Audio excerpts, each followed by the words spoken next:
Bonjour et bienvenue dans cette nouvelle vidéo de Pas de stress. Et aujourd'hui, je vais vous expliquer pourquoi je pense qu'il faut qu'on essaye d'arrêter de se trouver des excuses pour expliquer certaines choses qu'on n'arrive pas et qu'il faut essayer de faire avec ce que la vie nous donne. C'est parti.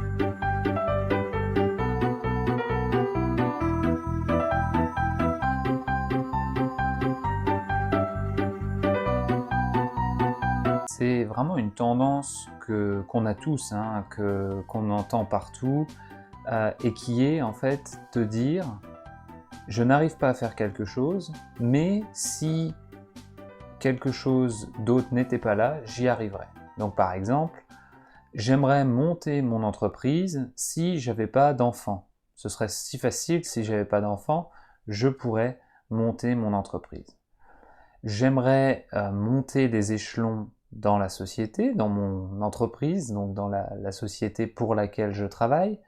Si seulement il n'y avait pas ce chef, si seulement j'avais un chef qui me comprenait mieux, je pourrais le faire. Je pourrais travailler 12 heures par jour si seulement je n'avais pas de problème de santé. Donc plein de choses comme ça. Je pourrais réussir à lire 1 heure par jour si seulement je trouvais le temps. Donc on a tous en fait plein de bonnes idées, plein de bonnes choses qu'on aimerait faire. Et il y a, si on regarde tous, il y a des dizaines d'obstacles face à toutes ces choses. Ça peut être le temps, ça peut être la famille, ça peut être un problème relationnel qu'on a avec quelqu'un, et on a tendance à prendre toutes ces choses comme excuses pour expliquer notre échec. Et c'est relativement facile pour nous et relativement confortable parce que, étant donné qu'on a une excuse, le fait qu'on n'arrive pas à faire quelque chose, c'est pas de notre faute. C'est de la faute des événements qui sont comme ça. C'est parce qu'on a des enfants qu'on ne peut pas monter sa société. C'est parce qu'on vient de se marier qu'on ne peut pas aller vivre à l'étranger, etc., etc. Donc on trouve tout le temps tout un tas d'excuses qui nous permettent de dire c'est pas de notre faute. Et pourtant, ce qu'il est très important de comprendre, c'est qu'on est responsable de nos vies. Et évidemment, donc ça, c'est une objection qu'on me fera si je ne fais pas cette mise au point. C'est vrai qu'il y a des personnes qui ont plus de chance que d'autres. Il y a des personnes qui ont eu plus de moyens que d'autres, qui ont eu plus de facilité que d'autres à avancer. Il y a des personnes qui ont eu moins d'obstacles. Mais nous sommes vraiment tous proactifs, nous sommes tous responsables de notre réaction aux événements. Et par exemple, de mon côté, j'ai pu monter une société qui fonctionne très bien en ayant 2 enfants. Donc quand j'entends des gens qui disent je ne peux pas à cause de mes enfants, je dis non, c'est pas vrai. C'est possible de le faire. Je suis pas plus intelligent que toi, je suis pas meilleur que toi. J'ai juste dit ok, voilà ma situation actuelle, voilà mon objectif et je vais tout faire pour travailler vers cet objectif. Donc c'est vraiment votre réponse qui fait le succès. C'est pareil pour tout un tas de choses. Quand j'ai terminé mes études et je n'ai pas trouvé immédiatement d'emploi en France, je suis allé à l'étranger. J'aurais pu dire ah je suis sur le point de me marier, ma femme a un travail en France, je ne peux pas. Si seulement je n'avais pas de femme qui a un travail en France, j'irais à l'étranger. Non, j'ai préféré dire ok, voilà la situation. Nous avons préféré dire, puisque ma femme a évidemment été impliquée dans cette démarche, mais on a pu dire ok, voilà notre situation, voilà ce qu'on veut faire, voilà notre objectif. Donc on est vraiment proactif, on est responsable de ce qui nous arrive, et ce ne sont pas les événements extérieurs qui doivent gouverner notre vie et nos objectifs, c'est bien nous-mêmes, c'est bien notre volonté, c'est bien notre façon de penser et nos réactions. Donc pour aller un peu plus loin là-dessus, je vous conseille de lire Jim Rohn, donc Jim, J-I-M, Rohn, R-O-H-N, et Stephen Covey, donc Stephen et Covey, C-O-V-E-Y, qui ont beaucoup parlé de ces aspects du fait d'être proactif, du fait que c'est pas les événements qui gouverne notre réussite, c'est notre réaction à ces événements.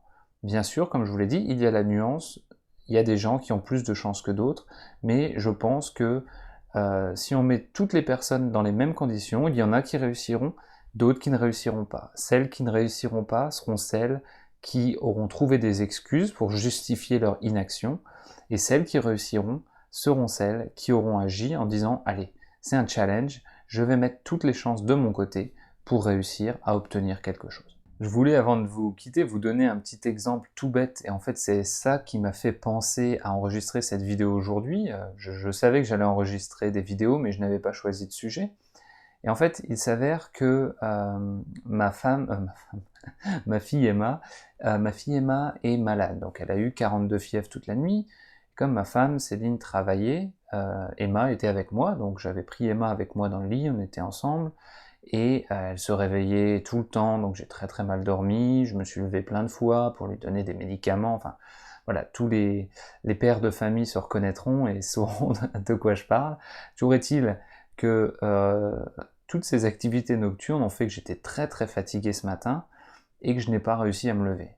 Donc j'aurais pu me dire « Ah bah oui, j'ai une excuse, ma fille a été malade, je ne vais pas pouvoir faire ma routine matinale, je ne vais pas faire mon sport, je ne vais pas écrire dans mon journal, etc. » Et donc je vous parle beaucoup de moi, mais c'est parce que ce sont des exemples personnels, c'est pas pour essayer de prouver quelque chose que je fais ça, mais ce sont des exemples personnels qui sont à mon avis plus concrets et qui vous aideront certainement à mieux assimiler ce que je veux dire par là.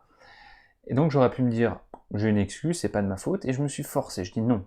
Donc effectivement je n'ai pas réussi à me lever tôt comme je devais le faire, mais par contre j'ai pris un peu plus de temps, donc j'ai écourté mon petit déjeuner, pendant que ma fille regardait la télé, j'ai fait un petit peu de sport, j'ai écrit dans mon journal, j'ai fait ma méditation, en fait, la vie m'a donné des événements, j'ai eu des imprévus comme tout le monde a chaque jour, et j'ai fait avec ces imprévus pour essayer de quand même mettre en place ma routine. Alors que ça aurait été très facile de dire j'ai une excuse, ma fille m'a mal dormi, j'ai pas dormi de la nuit, et donc c'est pas grave si je ne fais pas de sport et si je ne suis pas ma routine. Donc vous voyez, c'est vraiment là est toute la différence.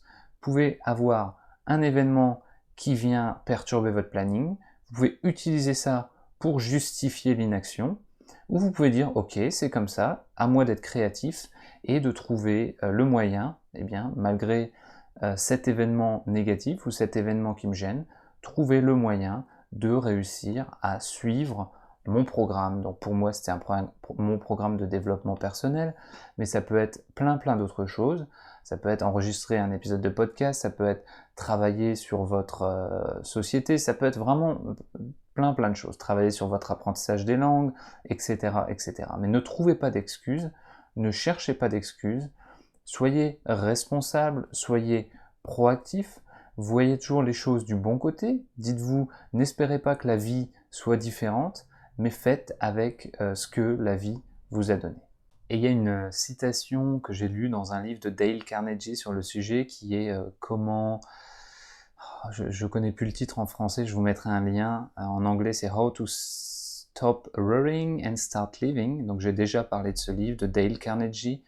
Et il y a une des citations, c'est si on vous donne du citron, faites une citronnade. Donc si la vie vous donne un citron, faites une citronnade et ne vous plaignez pas d'avoir eu un citron qui est amer ou qui est même acide, plutôt que d'avoir une pomme qui est sucrée par exemple. Donc si la vie vous donne un citron, prenez le citron, réfléchissez à ce que vous pouvez faire avec ce citron et faites une citronnade. Donc faites ce qu'il y a de mieux à faire avec ce citron. Donc voilà, soyez proactifs, soyez responsables, ne cherchez pas d'excuses, voyez la vie du bon côté, et je vous retrouve très bientôt pour une nouvelle vidéo de Pas de stress, ou dans mon livre digital, les 4 pilules pour une vie riche et sans stress, dans lequel évidemment je parle également de ces sujets de proactivité, du fait d'être responsable. À très bientôt.